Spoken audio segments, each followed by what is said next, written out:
Marcus Hale had towers of glass and a calendar full of meetings. He could call anyone, fly anywhere, solve almost any problem with money. He could not find the thing he wanted. Lily's laughter. Once she had filled the Hale house with small, ordinary noises, running shoes on tiles, the clink of a teacup, 100 questions at dinner. After the accident, she sat in a wheelchair for long hours, watching the garden with a soft, distant look. Doctors tried. Machines tried. Marcus tried. Nothing changed. One slow afternoon, a figure appeared at the edge of the property. Barefoot, shirt torn, carrying the tired look of nights spent sleeping on concrete, the boy moved with a quiet courage. He slipped inside. The gate seemed to wait for him. He did not look like a thief. He looked like a child who had learned how to be invisible. When Lily noticed him, the boy did something unexpected. He began to dance, not with smooth steps or careful balance, but with wild faces, clumsy spins, his whole body making jokes. His arms flailed like a puppet, his feet flopped and tapped, and he made funny noises that sounded like an old radio. He had no plan other than to be silly. At first, Lily only blinked. Then a tiny sound escaped her, a breath that turned into a giggle. The boy pretended to slip and then made a huge recovery, a silly bow that made her clap. The clap opened something.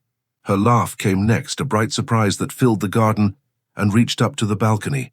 Marcus stood there and felt that sound as if it were a beam of light. He froze. He had not heard that laugh in months. He worried at once. Who was this boy? How had he come in? Were the guards sleeping? He moved to shout, to order, to throw the boy out. But he saw Lily. Her face was unlocked in a way Marcus had not seen since before the accident. Her hands beat the air like small drums. Her eyes were wide and clear. Marcus stayed quiet and watched.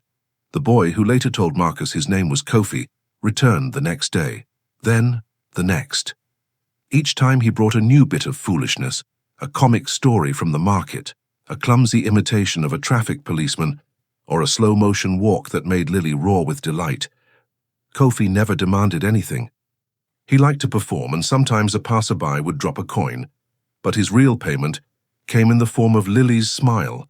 Marcus made rules he would not have believed. Let him in at 4. He must leave by 6. Feed him something before he goes. He watched with a protectiveness he had learned to hide.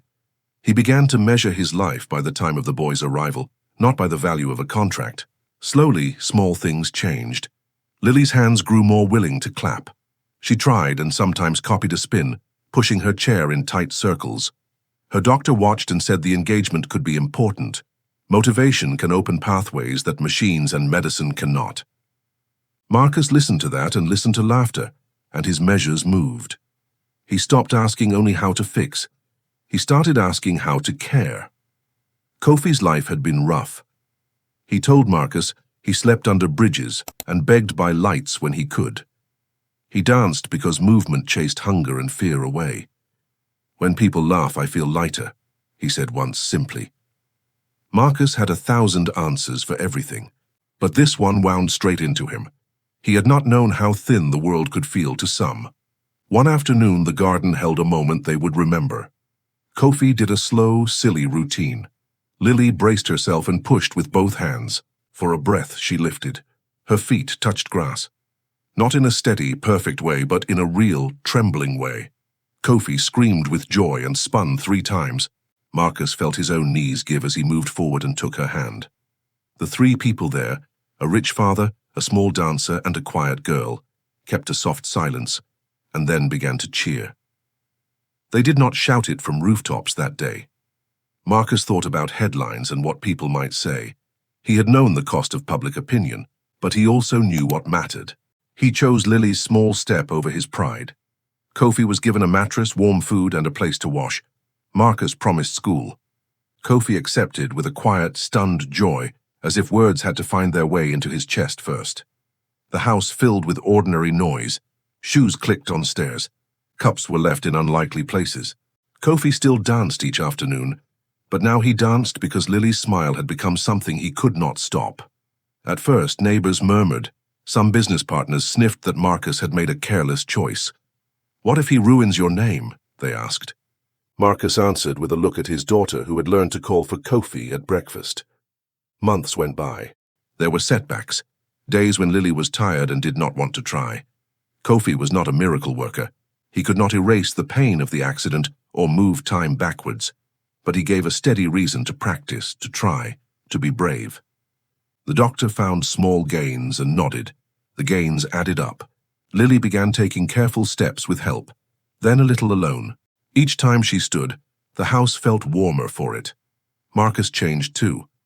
His hands, used to closing deals, learned to tie a shoelace and to listen without fixing. He answered a different ledger.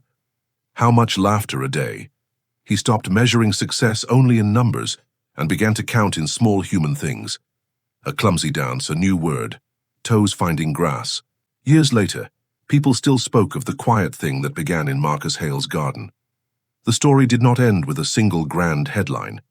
It grew in small truths, a father who learned to be tender, a boy who found a home and held on to joy, a girl who found her feet again.